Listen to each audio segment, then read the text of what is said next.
Donc salut les amis, donc voici quelques photos pour présenter le début des travaux sur la voiture. On va parler des câbles, comment passer les câbles de la batterie vers le coffre. Donc voici pour commencer la photo de l'intérieur de la voiture. Donc j'ai enlevé tous les sièges, c'est très pratique de travailler comme ça. Je préfère les enlever, comme ça gêne pas et on avance bien comme ça. Pour le câble d'alimentation, j'ai pris du 50 mm². C'est un câble optimal pour avoir moins de pertes possibles dans le courant, car on a beaucoup de longueur de fil. Du coup, on pourrait avoir un peu de perte dans les fils. Du coup, on prend le plus gros possible.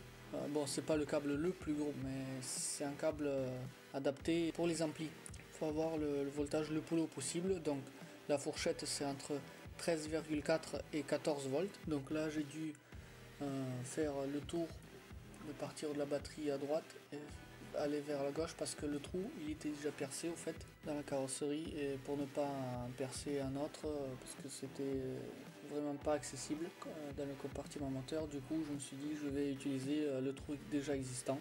J'ai dû faire comme ça le tour du capot pour arriver ici, voilà, et c'est de là que le câble descend côté passager et qui va vers le coffre.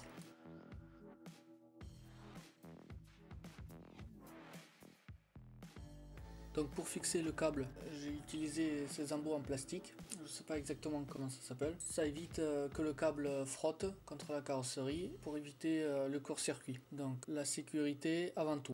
Et c'est fait aussi pour l'étanchéité. J'ai mis cet embout là pour éviter que l'eau passe dans la voiture.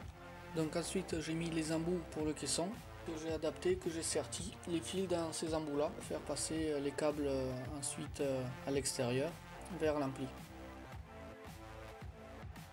Si vous n'avez pas de pince à sertir, c'est pas grave, vous faites comme moi, vous prenez un marteau, une cale et vous tapez dessus de façon à sertir le câble dans l'embout. Donc comme je vous ai déjà dit, la sécurité avant tout, du coup on prend toujours un fusible, mais moi j'ai pris un fusible automatique. Voilà, donc s'il y a un problème, hop, il disjoncte, mais après on peut le réutiliser après avoir réparé le problème. Donc c'est très pratique à ce niveau-là. Et donc voilà les amis, donc regardez ce que j'ai fait pendant ce temps-là. Hop, un faux plafond, un faux plancher, comme je vous avais dit. Hop, donc je l'ai adapté avec des charnières là-bas. Donc voilà. Donc là la mousse je l'ai juste posée dessus, voilà, comme ça, pour voir qu'est-ce que ça va donner. Donc après je vais le peindre en noir pour que ce soit joli quand on ouvre, voilà, pour que ce soit joli en noir, couleur uniforme, voilà, partout pareil. Et puis les fils, bien sûr je les rangerai, bien sûr je mettrai tout ça en ordre quoi.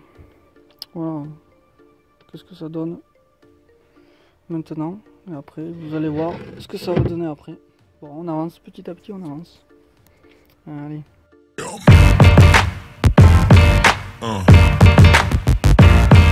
Yeah.